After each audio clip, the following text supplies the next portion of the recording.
Welcome back to Hey Maaa. Today we're doing a dotted bird feeder. This is a very simple craft. The only thing that you need is a plastic bottle. I think mine's was actually a barbecue bottle, and you need something to cut that bottle with. I'm using an X-Acto knife and a scissor, and then I just used regular acrylic craft paints to paint it. This is just a great Zen project that anyone can do to relax and meditate a little bit. So I'm going to stop talking and you can watch the time lapse and listen to the music. Enjoy.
done with the project. Thanks for staying till the end. If you enjoyed the video, don't forget to hit the like button.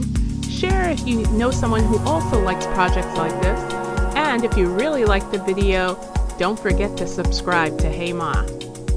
Until next time, bye.